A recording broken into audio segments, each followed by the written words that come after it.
Hello my dear students, welcome to Talking Textbooks, leaving no child behind. Today we are going to study about the refraction through a glass slab. तो एक glass slab से the slab which is made up of the glass, उसमें से जब कभी भी कोई light रे जाती है तो वो किस तरीके का बिहेवियर शो करती है, किस तरीके से रिफ्रैक्शन होता है, we are going to see that. ठीक है, थोड़ा बहुत डेरिवेशन भी हम लोग देखने वाले हैं. साथ ही साथ हम लोग ये देखेंगे कि क्या होता है जब कभी भी देयर आर मल्टीपल स्लैब्स. ठीक है, तो अगर अलग अलग रिफ्रैक्टिव इंडेक्स के एक के बाद एक के बाद एक के बाद ऐसे मल्टीपल अगर कोई स्लैब्स हों या मल्टीपल सरफेसेस हों तब किस तरीके से रिफ्रैक्शन होता है, that is the compound slab. ठीक है, जब हम एक नहीं दो तीन अलग अलग रिफ्रैक्टिव इंडेक्सेस से हम लोग देखते हैं. ठीक है, तो उनको हम डिस्कस करेंगे and then we will be talking about the refraction through a prism. Alright, so these are the main things which we are going to study today. So if you are watching these video lectures for your school examination or for the Olympiads, either NTSC, NSC, JS, right? तो इन सब के लिए even आप अगर knowledge बढ़ाने के लिए भी ये लेक्चर्स देख रहे हैं तो भी बहुत हेल्पफुल है. So what you need to do is to watch these video lectures and share these video lectures to all. These would be a good step for you, right? If you want DPP and study material, you can access them through our Telegram channel. You need to write our code TTB010 in the search box of the Telegram app. So if you do so, आपको वहाँ पर जो है सारे notifications, video lectures के notifications along with the study material and the DPPs are going to get you, right? So basically you can achieve them or access them through that. Now see, this is the team which is going to help you a lot, as this team is putting most of their efforts into making quality lectures for you all. So basically if you are interested in like getting a quality education from Kota, then you can definitely watch these video lectures, study from these video lectures and make sure you do crack the Olympiads and your school examination. That is the must thing you should do, right? And the main thing you should know about is that you should share these video lectures to everyone. So if someone is out there which is unable to afford the quality education, then he or she can watch these video lectures and definitely वो पढ़ सकते हैं अपने school examination और इधर Olympiads के जो खुद के टारगेट्स हैं उनको क्रैक कर सकते हैं. That is the most important thing, right? So to reach up to those students, make sure you share it with every one of your friends, right? That is the most important thing you can do, right? In accordance to that, क्योंकि हम लोगों ने आपके लिए ये जो video lectures हैं ये तो फ्री कर ही रखे हैं, right? इसके अलावा भी we have also made some packages for you all. What you need to do is you need to go on our website, and that is www.talkingtextbooks.in. So if you go on that website, you are going to get two type of packages over there. The one is the full package and the second one is the test series. So full package contains all the necessary things you need to crack any examination, the minimum things you need to crack any examination. That is the most important thing what we are going to provide you. So basically आपको इसमें मिलेगा comprehensive study material, किसी भी examination specific study material आपको मिलेगा, right? Then you are going to get recorded and live classes, that is the most important thing. Homework submission, ये आपका part है, आपको homework करना होगा और आपको homework submit करना होगा. फिर आप देख सकते हैं बाई वीकली क्विजेज, हर एक वीक में you are going to attempt 2 quizzes, right? तो basically you are going to like आप वीडियो लेक्चर देखेंगे, आप क्विज सॉल्व करेंगे, then again a video lecture and then a quiz. So you are going to get 2 quizzes a week, right? And then comes the periodic test papers. So ये जो periodic test papers हैं, ये periodic test papers will tell you the you can से the पूरा pattern of the final examination. So final examination में किस तरीके का पैटर्न आता है, कितने क्वेश्चंस आते हैं, कितने टाइम में आपको सॉल्व करने हैं, the level of the questions, the type of the questions, आपको हर एक चीज़ क्लियर हो जाएगी bye definitely attempting the periodic test papers. So these are the most important things you need to crack any examination. So if you are the one who is like in the need of a proper guidance throughout the year about studying and about getting the topic step by step, then you can definitely join the full package. And if you are the one who is only interested in the testing part, then you can join the test series. You will be getting the periodic test papers, recorded live classes and bi-weekly quizzes. These 3 things will be like giving to you, so you can join the test series, right? And if you are want to buy them, then you can use my code CY Live to get a 30% discount. And if you want to know them more about these packages, then you can call us on the number 919549041111. That is the most important thing you can do, right? So आप इनको जो है हमको call करके अपनी सारी queries को resolve करवा सकते हैं, इन पैकेजेस के बारे में जान सकते हैं. So that's up to you, right? What you need to decide is if you wanna go for the full package and if you're gonna go the test series. Alright? So now this is the promised time. So make sure that you are going to watch this whole lecture and you will be making proper notes, and then you will be revising on a daily basis, because revision is the must thing you should do and you have to do it, right? Revision बहुत ज़रूरी होता है हर एक चीज़ के लिए. कई बार कुछ ऐसे कंसेप्ट्स होते हैं जो आपको एक बार में नहीं समझ में आते हैं, बट अगर आप उनको वापस गो थ्रू करेंगे तो आपको धीरे धीरे बातें समझ में आने लगेंगी. एंड रिवीजन समझने के हिसाब से भी बहुत अच्छा है और अपने ही दिमाग में चीज़ों को रीस्टोर करने के लिए भी बहुत अच्छा है, राइट? तो एग्जाम टाइम में जब आपको पूरा सिलेबस से जो है क्वेश्चंस आ रहे होते हैं, आपको पूरे सिलेबस को रिवाइज करना होता है. सिर्फ एक एग्जाम टाइम में न करने के बजाय अगर आप थ्रू आउट द ईयर करते हैं तो आपको बहुत हेल्प मिलेगी literally, and you can definitely get the most marks from there too. तो रिवीजन ही एक ऐसी चीज़ है जो आपको बहुत अच्छे मार्क्स दिलवा सकता है. So you need to make sure that you are going to revise if you want to get good marks और अ गुड रैंक, राइट? तो लेट्स गेट स्टार्टेड. सो देखो, ये है refraction through a glass slab. ये हम लोग करने वाले हैं, मतलब इस लेक्चर में हम लोग specifically refraction through a glass slab देखने वाले हैं. तो आप ये देख सकते हैं, this is the boundary of the glass slab. ये है एक ग्लास स्लैब और जब कोई भी लाइट रे इसमें एंटर होती है तो ये कुछ इस तरीके का बिहेवियर शो करती है, ठीक है? तो अब ये कैसा बिहेवियर है, ये कैसे शो कर रही है और किस तरीके का हम लोगों को कुछ यू कैन से चीज़ें इससे क्लियर होती हैं, वो सारी की सारी बातें आपको इससे बिल्कुल समझ में आ जाएंगे. Like you are going to get all the refraction through the glass slab, right? Now इसके अंदर के जो टॉपिक जो हम लोग सब टॉपिक्स एज अ स्टडी करने वाले हैं, what are these? Refraction through glass slab, number one thing. Refraction through compound slab, ये आप लोग देखने वाले हैं. कंपाउंड स्लैब एक 1 by 1 बहुत सारी स्लैब्स अगर होती हैं तो उसमें किस तरीके से रिफ्रैक्शन होता है, तो वो आप देखने वाले हैं. रिफ्रैक्शन थ्रू प्रिज्म, प्रिज्म में कैसे रिफ्रैक्शन होता है, क्या होता है, राइट? उसकी कुछ प्रॉपर्टीज एंड ऑल. तो ये सब बातें हम लोग आज के लेक्चर में डिस्कस करने वाले हैं, ठीक है? So let's get started. हम लोग सबसे पहले प्रिज्म के बारे में बात, not prism, slab, glass slab के बारे में सबसे पहले बात करते हैं. ग्लास स्लैब में सबसे इंपॉर्टेंट चीज़ यहाँ पे क्या होती है, that is the refraction. And यहाँ पर दो रिफ्रैक्शंस होते हैं, राइट?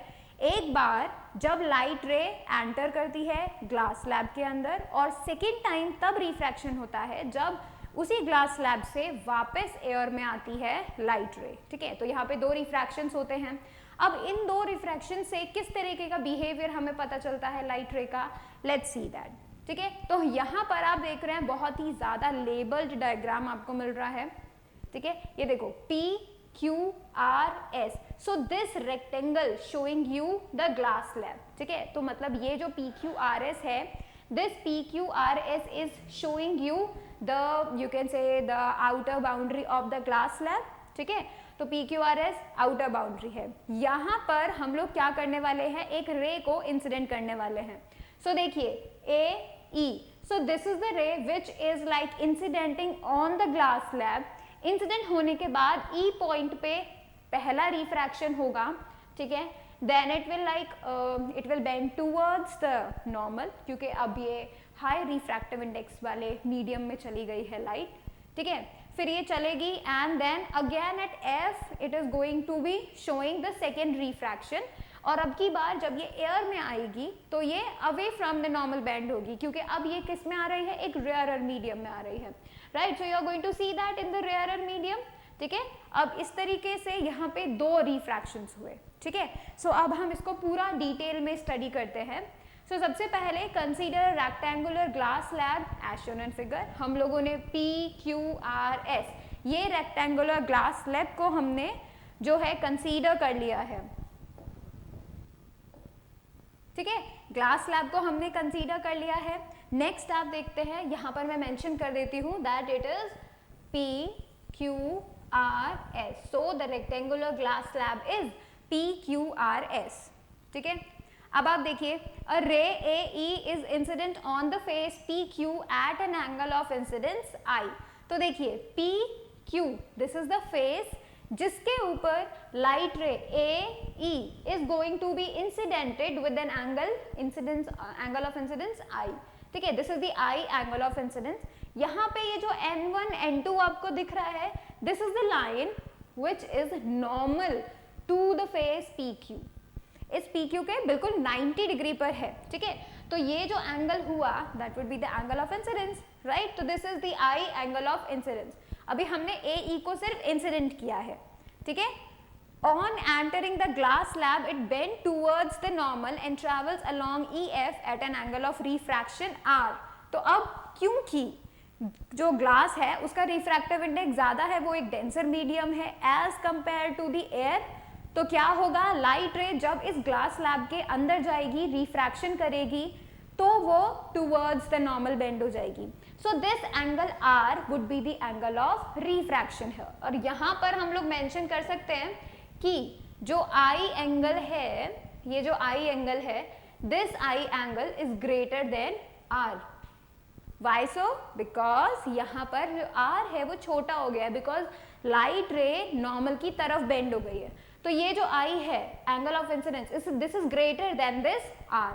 ठीक है, तो अब क्या हो रहा है, अब क्योंकि लाइट रे ग्लास के अंदर एंटर हो चुकी है, ग्लास स्लैब के अंदर, EF is the path of the light रे इनटू द ग्लास स्लैब। ठीक है, अब देखते हैं next, the refracted ray EF is incident on face SR at the angle of incidence R dash। तो देखो R dash पर अब ये जो EF रे है, अगेन ये आगे जा रही है, अब यहाँ पे SR दूसरी सरफेस है जो कि डेफिनेटली दो मीडियम को सेपरेट कर रही है, ग्लास एंड द एयर। तो यहाँ पर R dash angle of incidence बन गया है and the light ray is refracted at F and it is coming out। ठीक है, तो यहाँ पर अब R डैश है जो कि अब एंगल ऑफ इंसिडेंस है फॉर SF, इस सरफेस SF के लिए। ठीक है, the emergent ray FD bends away from the normal at an angle of refraction E। तो देखिए ये जो एंगल E है, ठीक है, this is the angle of emergence, लेकिन अब ये इस सरफेस के लिए, SR सरफेस के लिए ये क्या है, एंगल ऑफ रिफ्रैक्शन। ठीक है, यहाँ पर ये जो E दिख रहा है, this is the angle of emergence for the glass slab. Emergence मतलब बाहर आ गई है, अब ग्लास स्लैब के लाइट रे बाहर आ गई है, तो एंगल जो अब बनेगा नॉर्मल से N1 dash N2 dash, this is the normal again for the SR। अब ये SR फेस के लिए जो एंगल है जब बाहर आ रही है लाइट रे, दिस इज एमर्जेंट रे जो कि अब ग्लास स्लैब से बाहर आ चुकी है, so this is emergent ray. This emergent ray is the FD। ठीक है, so these are the terms you should know. अब आपको ये बात पता चल गई है कि ग्लास स्लैब से 2 टाइम्स रिफ्रैक्शन हो रहा है। ठीक है, जब पहला रिफ्रैक्शन होता है, जब एयर में से ग्लास में एंटर होती है लाइट रे, तो वो टुवर्ड्स द नॉर्मल बैंड हो जाती है। जब वो ग्लास स्लैब से बाहर एयर में आती है तो away from the normal band हो जाती है। ठीक है, ये चीजें आपको ध्यान में रखनी है अभी के लिए। ऑलराइट, आप इनको नोट भी कर सकते हैं।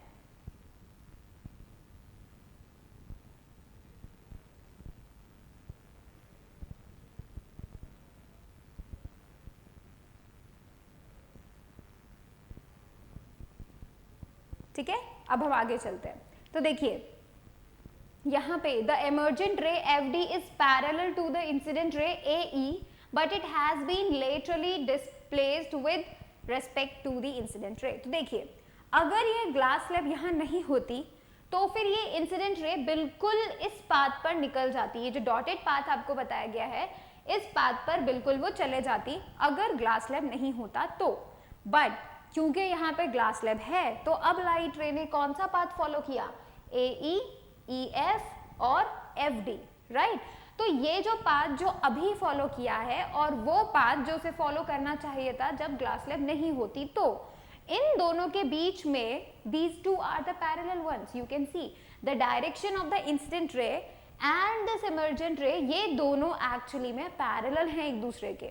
लेकिन अब जैसे डायरेक्शन तो सेम है because these are parallel, right, तो दोनों का डायरेक्शन तो सेम है, बट वो थोड़ी सी लेटरली डिस्प्लेस हो गई है, मतलब जिस रे को इस पाथ पर जाना चाहिए था वो हल्का सा शिफ्ट होके इस पाथ पे जा रही है, राइट। तो इस डिस्टेंस को, इस मिनिमम परपेंडिकुलर डिस्टेंस को हम क्या बोलते हैं, लेटरल डिस्प्लेसमेंट। मतलब अपने पाथ से वो सीधे जा रही थी, ग्लास स्लैब आने की वजह से हल्का सा डिस्प्लेस हो गई, अब वो वैसे जा रही है, तो डायरेक्शन तो सेम ही है but it is little bit of displace, ठीक है, थोड़ा सा अपने पाथ से डिस्प्लेस हो गई है, ठीक है। It is not changing direction here, यहाँ पे डायरेक्शन नहीं चेंज हो रहा है बट डिस्प्लेसमेंट हमें मिल रहा है ऑफ द लाइट रे, ठीक है। There is shift in the path of the light on emerging from a refracting medium with parallel faces.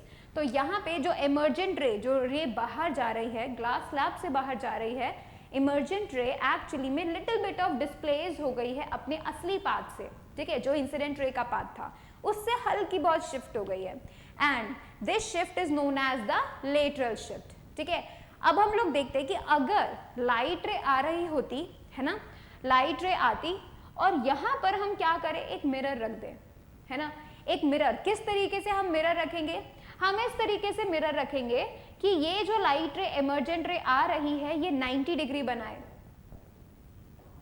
ये कितना बनाए, 90 डिग्री बनाए, ठीक है, राइट एंगल बनाए इस लाइट रे से। सो द लाइट रे which is getting emerged from the, you can से फ्रॉम द ग्लास स्लैब, तो यहाँ पर हम लोग बोल सकते हैं अगर इसके परपेंडिकुलरली हमने मिरर रख दिया तो क्या होगा, लाइट रे अपना पाथ वापस वैसा का वैसा फॉलो करेगी। इसका मतलब लाइट रे जब इस मिरर से टकराएगी तो ये वापस अपने पाथ पे चली जाएगी F तक, देन अगेन E तक, देन अगेन A तक। सो it will retrace its path, बिल्कुल अपने पाथ को रिट्रेस करेगी, टोटल बिल्कुल सेम एंगल्स के साथ वो रिफ्रैक्शन करेगी और वापस चली जाएगी। This is known as the principle of irreversibility, ठीक है। So this is the principle of reversibility कि वो अपना पाथ को रिवर्स कर रही है, ठीक है।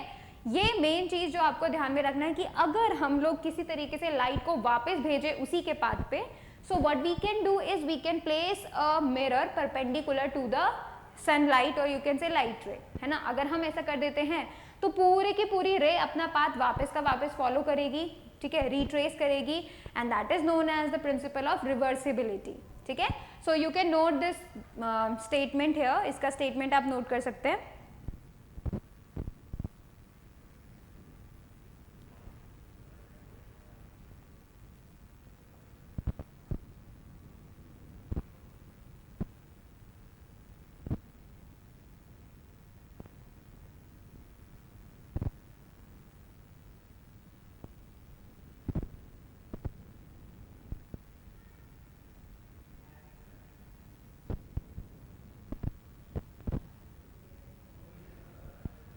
ऑलराइट, अब देखते हैं यहाँ पर हम लोग स्नेल्स लॉ का यूज करते हैं ऑन डिफरेंट। देखिए दो हमें यहाँ पे मिल रही हैं, एक PQ सरफेस जहाँ पे रिफ्रैक्शन हो रहा है, एक SR सरफेस जहाँ पे रिफ्रैक्शन हो रहा है, ठीक है। दो रिफ्रैक्शंस हमें अलग अलग मिल रहे हैं, तो उन दोनों पे ही हम स्नेल्स लॉ लगा सकते हैं। So we can do that and let's do it. So हम केस फर्स्ट लेते हैं जिसके ऊपर हम लोग स्नेल्स लॉ लगाते हैं। तो देखिए, for light going from air to glass at point E, इस E पॉइंट पे जब लाइट रे एयर से आके ग्लास में एंटर कर रही है उस टाइम पर what we can do, we can write by Snell's law.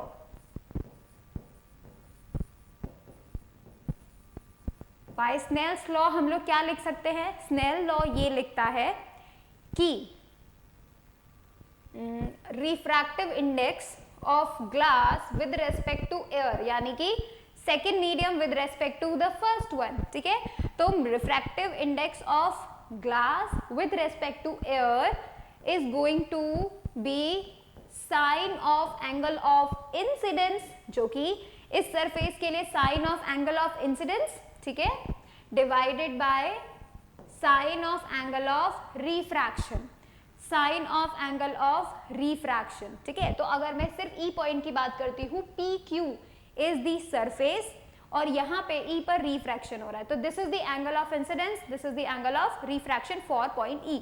तो यहाँ पर हमें ये इक्वेशन देखने मिली। देखिए ए म्यू जी, यानी कि refractive index of glass with respect to air then is equals to sine i upon sine r. ठीक है, ये चीज हम लोगों ने इक्वेशन 1 बना ली, हमने सिर्फ यहाँ पर स्नेल्स लॉ लिखा है। इसी तरीके से हम इस एस आर वाली सरफेस पे एफ पॉइंट पर भी स्नेल्स लॉ लगा सकते हैं, है ना। तो ठीक है, हम उसको अब लिखते हैं सेकेंड केस के लिए। सेकेंड केस के लिए हम लोग क्या कर रहे हैं, for light going from glass to air at point F. तो अब इस एफ पॉइंट पर एंगल ऑफ इंसिडेंस क्या हुआ, angle of incidence would be r dash, right, और E is the angle of refraction. तो देखो अब की बार हम लोग बाय स्नेल्स लॉ अगर ऐसा लिखते हैं तो देखो म्यू ए जी, अब क्या हो रहा है, मीडियम 1 इस सरफेस के लिए एफ पॉइंट पर मीडियम 1 जो है वो कौन है, ग्लास, और मीडियम 2 कौन है, एयर। तो हम लोग लिखेंगे refractive index of air with respect to glass. ठीक है, तो यहाँ पर अब एंगल ऑफ इंसिडेंस क्या हुआ, एंगल ऑफ इंसिडेंस जो अभी इस सरफेस के लिए है दैट इज आर डैश। ठीक है, तो it would be sine r dash divided by angle of refraction sine e. तो यहाँ पर बन जाएगा sine e. This would be the second equation here. ठीक है, लेकिन आप एक बात ध्यान दें, आप मुझे एक बात बताइए, इस डायग्राम को देखिए, N1 और N2 ये तो नॉर्मल है, नॉर्मल मतलब परपेंडिकुलर, जिस किस सरफेस के, PQ के परपेंडिकुलर। इसी तरीके से N1 dash N2 dash SR के परपेंडिकुलर है, राइट, ये बात हमें पता है। And we also know that कि ये जो एंगल्स बन रहे हैं R और R डैश, ये दोनों के दोनों एंगल्स आपस में इक्वल होंगे। क्यों, क्योंकि these are the alternate interior angles, जैसा कि आपने मैथ्स में स्टडी किया होगा। ठीक है, तो देखो एंगल R जो है वो एंगल R डैश के बराबर होगा। ठीक है, तो हम इसके लिए लिखेंगे ऑल्टरनेट इंटीरियर एंगल्स।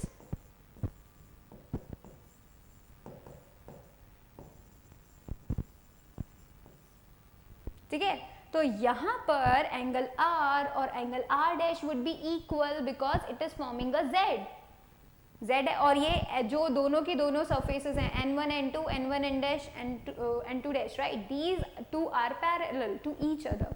ठीक है, तो ये दोनों बन गए हैं क्या, ये दोनों बन गए हैं ऑल्टरनेट इंटीरियर एंगल्स।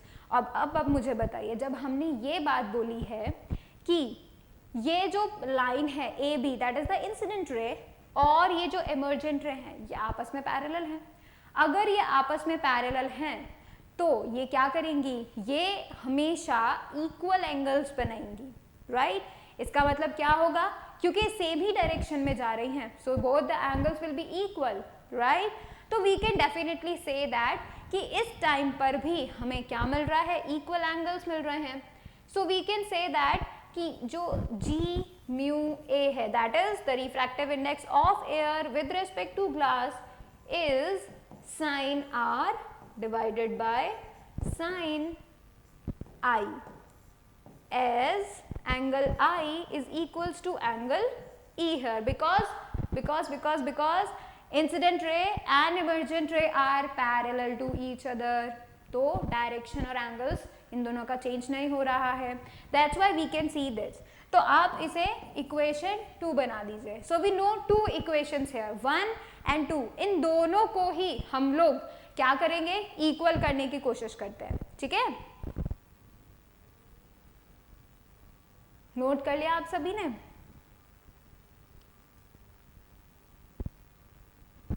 ठीक है, तो अब हम आगे चलते हैं और यहां पर उन दोनों ही इक्वेशंस को लिख देते हैं। ठीक है, तो यहां पे देखिए इक्वेशन 1 हम लोगों ने क्या लिखा था,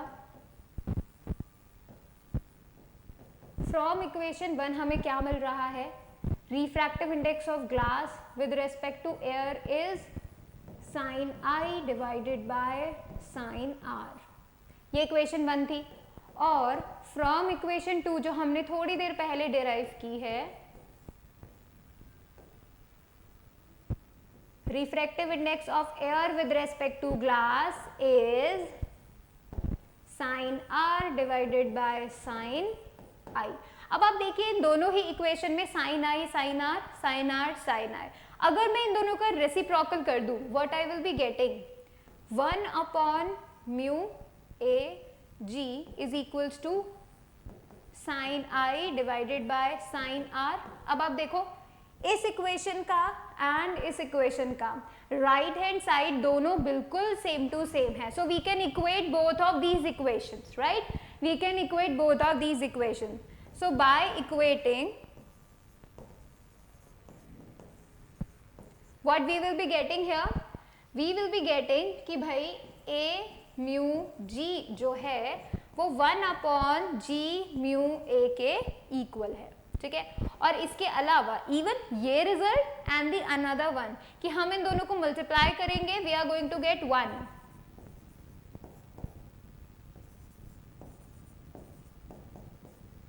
that is the result we are going to get. So this is the result you must remember about the glass slab, ठीक है, ये रिजल्ट आपको बिल्कुल रिमेंबर करना है।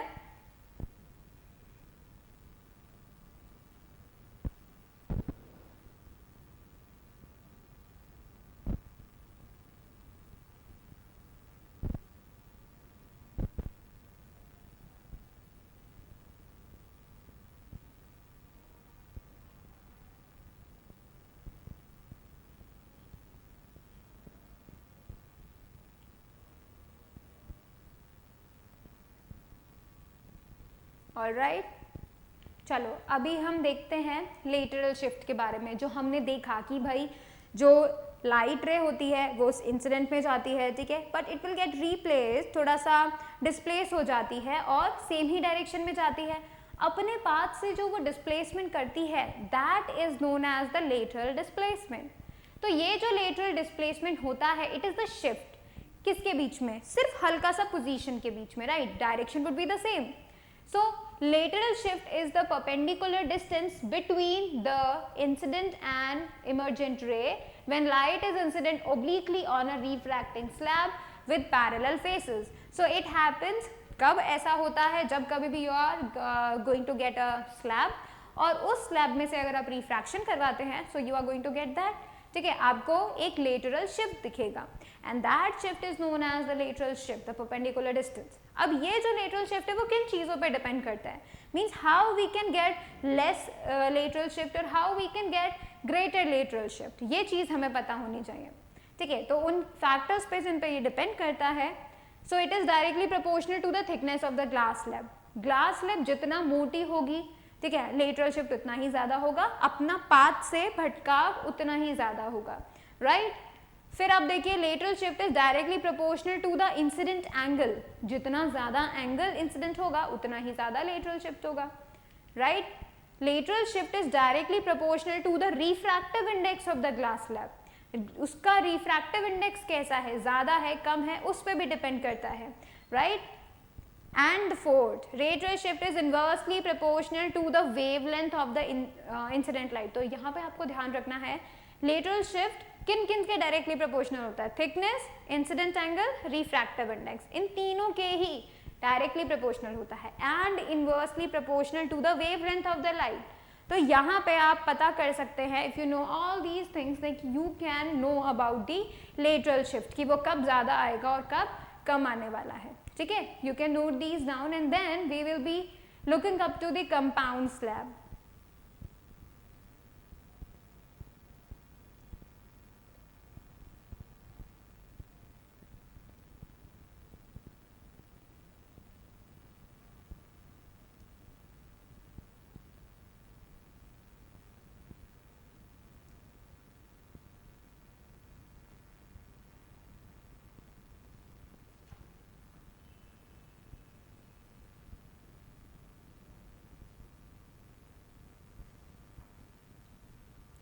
ऑलराइट, चलो अभी हम देखते हैं refraction through a compound slab. तो कंपाउंड स्लैब क्या होती है, देखो कंपाउंड स्लैब का मतलब एक स्लैब की जगह एक के बाद दूसरी स्लैब, दूसरी स्लैब के बाद तीसरी slab, you are going to get a you can say numerous mediums, different mediums and light is going through them, ठीक है। तो वो हम लोग एज अ कंपाउंड स्लैब मानते हैं, ठीक है। Refraction of light occurs because light has different speeds in different media, ये बात तो हमें पहले से पता है, स्पीड ऑफ लाइट वैक्यूम में सबसे ज़्यादा होती है, राइट, और एयर में it is less then in any other medium, glass में जाएगी या फिर वाटर में जाएगी, तो वो अलग अलग मीडियम्स में अब उसका जो स्पीड है वो डिक्रीज हो जाता है according to the refractive index, right. Denser is the medium, lesser is the speed of light, जितना ज़्यादा ऑप्टिकली डेंसर होगा मीडियम उतना ही ज़्यादा यू कैन से उसका स्पीड कम होता जाएगा। Refractive index of a medium depends not only on its nature and physical condition but also on the color or wavelength of the light. ये उन पे भी डिपेंड करता है, सिर्फ नेचर के भी उस पे ही नहीं डिपेंड करता बट वेवलेंथ पे भी डिपेंड करता है, and we have seen the formula for that, right. हम लोगों ने उसका जो है फार्मूला देख चुका है, हम लोगों ने इसको साइन पे भी हम लोगों ने इसका देखा था, एंगल्स पे किस तरीके से रिफ्रैक्टिव इंडेक्स डिपेंड करता है, एंड रिफ्रैक्टिव इंडेक्स किस तरीके से स्पीड एंड वेवलेंथ पे डिपेंड करता है, राइट। देख सकते हैं अलग अलग लाइट के लिए, क्योंकि उन लाइट्स का अगर डिफरेंट कलर की लाइट्स होती हैं उनका अलग वेवलेंथ होता है, दैट इज वाई आपको फिर अलग रिफ्रैक्टिव इंडेक्स मिलता है। और हमें ये बात भी पता है कि जो रिफ्रैक्टिव इंडेक्स का टू मीडिया का अगर हम बात करते हैं तो it is like in the relation of the two, right, एक के रेस्पेक्ट में हम दूसरे की बात करते हैं इन according to that. So whenever we talk about such all the facts we can definitely get the refraction through the compound slab. How, let's see. तो देखिए यहाँ पर हमने कंपाउंड स्लैब की बात की है। There are 3 different media, medium 1, medium 2, medium 3, medium 4, ठीक है। तो देखिए this is air, then again it is water, then it is a layer of glass, and then it again the air. तो you are going to get air, water, glass, air, ठीक है। ये हमें कुछ you can say layers मिली हैं, and we are going to see the refraction through them. तो देखिए हम यहाँ पे कैसे देख सकते हैं, यहाँ पर A, B, ये A, B जो है A, B, ठीक है। तो this A, B is the incident ray जो कि एयर में से आ रही है। ये इंसिडेंट रे जब एयर में से आ रही है and then it is going into the second medium water, तो रिफ्रैक्शन होगा। रिफ्रैक्शन में you are going to get a angle of refraction y है, ठीक है। तो अगर मैं इस A dash B dash surface के लिए, ऐसी सरफेस जो एयर और वाटर को अलग अलग कर रही है, इन दोनों के लिए अगर मैं आप जो लिखूं Snell's law, so how can I write it. Refractive index के लिए तो स्नेल्स लॉ अगर हम लिखेंगे, बाय स्नेल्स लॉ हम लोग किस तरीके से लिख सकते हैं, म्यू ऑफ वाटर यानी W with respect to air. यहाँ पे सेकेंड मीडियम कौन है, वाटर, फर्स्ट मीडियम है एयर, तो यहाँ पे लिखेंगे refractive index of water with respect to air is going to get sine x divided by sine y। This is equation 1 here, ठीक है। इसी तरीके से अगर हम सेकेंड सरफेस यानी कि C डैश और D डैश, यानी अब क्या हो रहा है, वाटर से ग्लास में जा रही है लाइट, तो वाटर पहला मीडियम हो गया और ग्लास दूसरा मीडियम हो गया। इन दोनों की बात अगर हम करते हैं तो इन दोनों के लिए हम रिफ्रैक्शन के लिए लिख सकते हैं by Snell's law, again by Snell's law.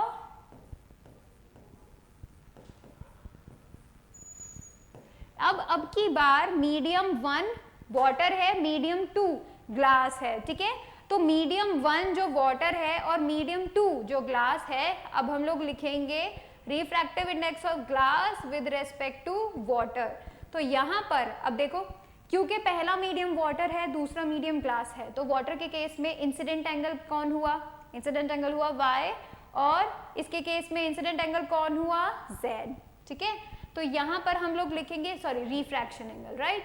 तो इंसिडेंट एंगल हुआ sine y divided by refraction angle हो गया sine z। This is equation 2, ठीक है। अब हम थर्ड की बात करते हैं, third surface E dash F dash. अब क्या हो रहा है, अब ग्लास से एयर में जा रही है लाइट, तो अब क्या हुआ, इंसिडेंट एंगल ग्लास से एयर में जा रही है, एयर में जाएगी तो it will like away from the normal, है ना।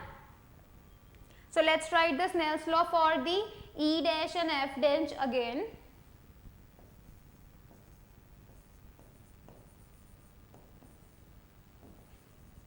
By Snell's law हम लोग क्या लिखेंगे, refractive index of air with respect to glass, क्योंकि अब मीडियम 1 जो है वो बन गया ग्लास और मीडियम 2 जो है वो बन गया एयर। ठीक है, अब यहां पे हम लिखेंगे sine z divided by sine x। So this is equation 3। तो आपको एक चीज यहां ऑब्जर्व करनी चाहिए, अगर आप तीनों सरफेसेस पे स्नेल्स लॉ लिखेंगे तो आपको ये दिख रहा है sine x divided by sine y, sine y divided by sine z, sine z divided by sine x। इन तीनों को अगर आप मल्टीप्लाई करेंगे you are going to get 1 here. ठीक है, तो हम क्या कर रहे हैं, तीनों ही इक्वेशंस को क्या कर रहे हैं, मल्टीप्लाई कर रहे हैं। ठीक है, so let's multiply all the equations here. So what you are going to get is refractive index of water with respect to air multiplied by refractive index of glass with respect to water multiplied by refractive index of air with respect to glass is going to be 1 here, क्योंकि सारे के सारे sin x, sin y, sin z सब cancel हो जाएंगे, right? तो आप लोग डेफिनेटली इसको लिख सकते हैं। ठीक है, इसके अलावा आप यहाँ पे क्या देख सकते हैं, देखिए अगर आपको refractive index of water with respect to air लिखना है तो आप इसे 1 upon refractive index of glass with respect to water multiply by refractive index of air with respect to glass, ये मेंशन आउट कर सकते हैं, राइट? तो इस तरीके से आप बाकी सभी रिफ्रैक्टिव इंडेक्सेस भी कैलकुलेट कर सकते हैं, उनका रिलेशन पता कर सकते हैं। ठीक है, तो whenever you are getting 3 medium you can definitely use the formula and you can use accordingly. ठीक है, तो आप इनको फटाफट से नोट करें।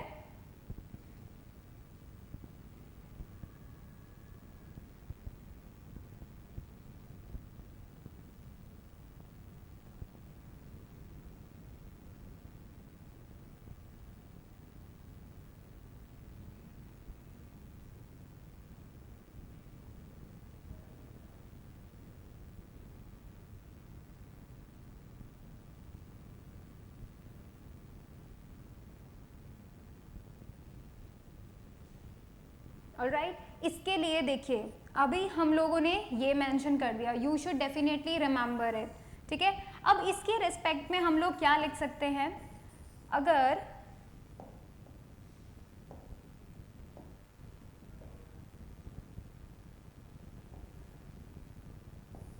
देखिए यहां पर ये आप देख रहे हैं mu of air with respect to glass, तो हमने जब हम ग्लास स्लैब की बात कर रहे थे तो एक रिलेशन डिराइव किया था। ठीक है, वो रिलेशन हम लोगों ने क्या लिखा था, 1 upon g mu a is equals to a mu g, ये हम लोगों ने वहां पर डिराइव किया था। तो अगर मैं 1 अपॉन म्यू जी ए की बात करती हूँ, म्यू जी ए की बात करती हूँ, तो we can definitely get that, right? हम लोग इसे किस तरीके से लिख सकते हैं, हम लोग इसे लिख सकते हैं a mu g divided by डब्ल्यू mu g. So you can use this type of relation, right? आप इन रिलेशंस को यूज कर सकते हैं by calculating all the refractive index with respect to each other. ठीक है, आप इनको मेंशन कर सकते हैं। Even you can also write W of, that is refractive index of glass with respect to water, you are going to get mu of G A and mu of W A। तो देखिए ये जो आपने relation derive किया आपको कैसे मिल रहा है या फिर ये रिलेशन आपको कैसे हेल्प करेगा इन फ्यूचर, वो मैं आपको बताती हूँ। देखिए यहाँ पे अगर आपको किन्हीं 2 मीडियम्स का रिफ्रैक्टिव इंडेक्स कैलकुलेट करना है, जैसे refractive index of glass with respect to water, ये आपको कैलकुलेट करनी है अगर क्वांटिटी। ठीक है, तो आपको क्या पता होना चाहिए, अगर आपको सिर्फ ग्लास का एयर के रेस्पेक्ट में पता हो रिफ्रैक्टिव इंडेक्स, वाटर का एयर के रेस्पेक्ट में पता हो रिफ्रैक्टिव इंडेक्स, दोनों को डिवाइड कर दो और आपको मिल गया। क्योंकि देखो refractive index of glass with respect to air, refractive index of water with respect to air, अगर आपको ये दोनों वैल्यूज पता हैं तो आप mu of glass with respect to water calculate कर सकते हैं। So you can calculate the refractive index of 2 medium. ठीक है, उन लोगों का जो रिलेशन है रिफ्रैक्टिव इंडेक्स का, रिलेटिव रिफ्रैक्टिव इंडेक्स, उसको कैलकुलेट कर सकते हो अगर आपको सेपरेटली दोनों का पता है तो। ठीक है, तो इस तरीके से आप लोग कैलकुलेट कर सकते हैं। यहाँ पे हम विद रिस्पेक्ट टू एयर बोल रहे हैं तो हम उनके एब्सोल्यूट रिफ्रैक्टिव इंडेक्स की बात कर रहे हैं। अगर आपको दो मीडियम का एब्सोल्यूट रिफ्रैक्टिव इंडेक्स पता है तो आप किसी इन्हीं दोनों के रिलेशन में दोनों मीडियम्स का कैलकुलेट कर सकते हैं by using this formula. So this should be star mark. ऐसे कई सारे क्वेश्चंस आ चुके हैं जो कि इन दोनों का रिलेशन आपको डायरेक्टली बता देते हैं। So you should use this formula and then you can calculate that.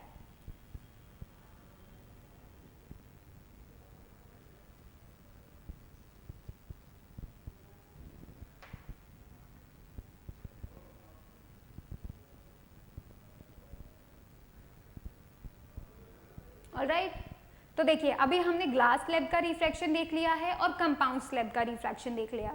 Now let's talk about the prism here. ठीक है, तो जो प्रिज्म होता है उसको हम एक्चुअली डिफाइन कैसे करते हैं। देखो प्रिज्म का शेप सबको पता है ना। प्रिज्म में एक तरीके से वो एक triangular you can say cylinder होता है, ठीक है, ट्रायंगुलर शेप का यू कैन से, बट उसे करेक्टली अपने शब्दों में डिफाइन करना that is a difficult task. So देखिए prism is a wedge shaped portion of a transparent refractive medium bounded by two plane faces inclined to each other at a certain angle. So it has a base and two surfaces are inclined at an angle. तो उस shape को, उस refracting piece को हम क्या बोलेंगे, prism बोलेंगे। Prism के अंदर काफ़ी सारी चीज़ें जो आपको पता होनी चाहिए, उनके अलग अलग पार्ट्स कि भाई इसको क्या कहते हैं, उनके अलग अलग स्ट्रक्चर को हम लोग देख सकते हैं। ठीक है, तो देखिए यहाँ पर हम अलग अलग जो उनके टॉपिक्स हैं जो आपको पता होना चाहिए उसकी बात करते हैं। पहला चीज़ जो आपको पता होना चाहिए, रिफ्रैक्टिंग फेसेस। रिफ्रैक्टिंग फेसेस वो फेसेस होते हैं जिसमें से लाइट एंटर करती है एंड जिस फेस में से लाइट एग्जिट करती है। ठीक है, वो दोनों रिफ्रैक्टिंग सरफेसेस होते हैं। द टू प्लेन फेसेस यहाँ पर देख सकते हैं आप ए बी ई डी, यानी उधर वाला जो फेस है, ठीक है, सरफेस, वहां से लाइट एंटर करेगी and A D C F ये इस वाले सरफेस से एग्जिट करेगी। So these two are the refracting faces to each other. ठीक है, these are the refracting faces of the prism. So आप लोग देख सकते हैं वो वाला face A D E B and A D F C, these two are the refracting surface. एक में से लाइट एंटर करती है, दूसरे में से एग्जिट करती है। ठीक है, नेक्स्ट आप देखो, the line A D along which the two refracting faces meet is called the refracting edge of the prism. So this A D line जिससे दोनों रिफ्रैक्टिव इंडेक्स कनेक्टेड रहते हैं, this line is known as the refracting edge.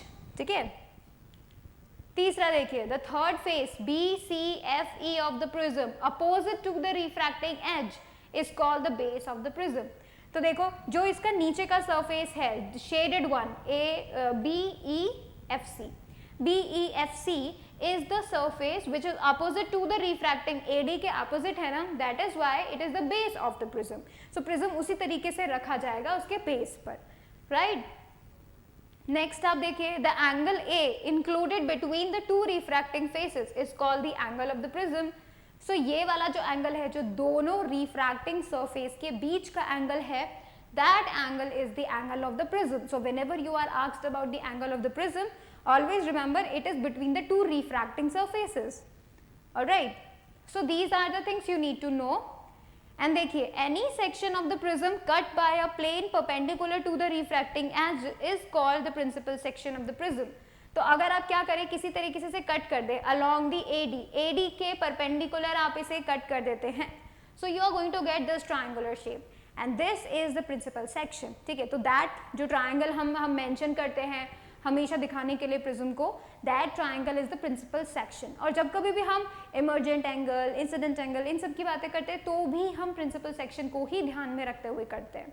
ठीक है, सो आप इन सभी parts को note कीजिए ताकि जब हम इसका पूरा डेरिवेशन करेंगे तो हमें ईजी रहे।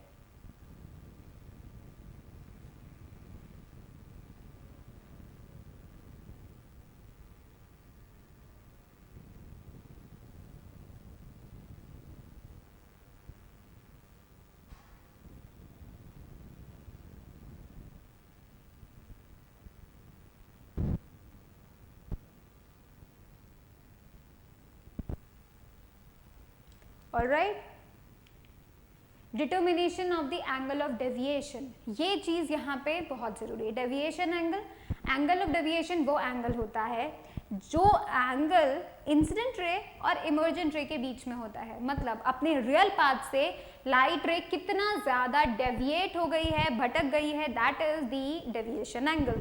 ठीक है, तो यहाँ पर हमने मेंशन किया है A B C, this is the prism here. ठीक है, ABC प्रिज्म है, इसका प्रिंसिपल सेक्शन आपको दिखाया हुआ है। ठीक है, फिर आप देख सकते हैं लाइट रे AB इंसिडेंट हो रही है, लाइट रे AB इंसिडेंट हो रही है। ठीक है, पहली सरफेस पे एंगल I से इंसिडेंट है डेफिनेटली। फिर देखिए रिफ्रैक्शन हो रहा है B पर, BC is the line which is getting refracted. ठीक है, रिफ्रैक्शन पे हमको BC एंगल मिल रही है, BC लाइन मिल रही है which is parallel to the face of that, the base of the prism, right. And then the refracted ray BC again suffers refraction at C, again उसे C पे refraction मिल रहा है जो कि अब क्या करेगी, away from the normal bend होगी, क्योंकि अब वो एयर में जा रही है, रेयर मीडियम में जा रही है, तो it will band away from the normal. ठीक है, अवे फ्रॉम द नॉर्मल ये बैंड हुई, so this E is the angle of emergence, right. CD is the emergent रे जो कि बाहर आई है, प्रिज्म से बाहर आई है। Alright, these are the things you need to know about the prism here। तो देखो क्या हुआ, AB इंसिडेंट रे इस B पॉइंट पर रिफ्रैक्ट हुई है, इसने अपना पाथ चेंज किया है, अब ये नॉर्मल की टूवर्ड्स बेंड हो गई है because it is going into the denser medium. So NO is the normal. ठीक है, फिर ON dash is the you can say normal for the second refracting surface. तो देखो यहाँ से रिफ्रैक्ट होने के बाद when it is again going to refract, it will move away from the normal, that is at the angle E। ठीक है, तो that is emergent, angle of emergence, right। चलो अभी एक और बात देखते हैं, what is the angle of emergence? This is the angle between the normal and the emergent ray is the angle of emergence। ठीक है, when the emergent ray is produced backward, it meets the incident ray produced forward at a point M। अगर ये यहाँ पर नहीं होता prism, तो ये वाली इंसिडेंट लाइट रे बिल्कुल सीधी इस पाथ पर निकल जाती, राइट। लेकिन अब क्योंकि यहाँ प्रिज्म है, सो क्या होगा, it will like bend like this, तो this is the emergent ray. Emergent ray को बैकवर्ड प्रोड्यूस करेंगे एंड इंसिडेंट रे से मीटअप करेंगे, so it will meet up here. This angle, the angle between the incident ray and the emergent ray is known as the angle of deviation. तो ये जो del यहाँ पे बताया गया है, this is the angle of deviation here. ठीक है, the angle between the emergent ray and the incident ray is known as the angle of deviation here. ठीक है, एंगल ऑफ डेविएशन दोनों के बीच का एंगल होता है। इसे हम इस तरीके से भी बोल सकते हैं कि अपने पाथ से लाइट रे कितना ज्यादा डेविएट हो जाती है, तो वो एंगल जिससे वो डेविएट हो जाती है is known as the angle of deviation. ठीक है, ये सारी बातें आपको पता होनी चाहिए। So these are the things you should know, write them down.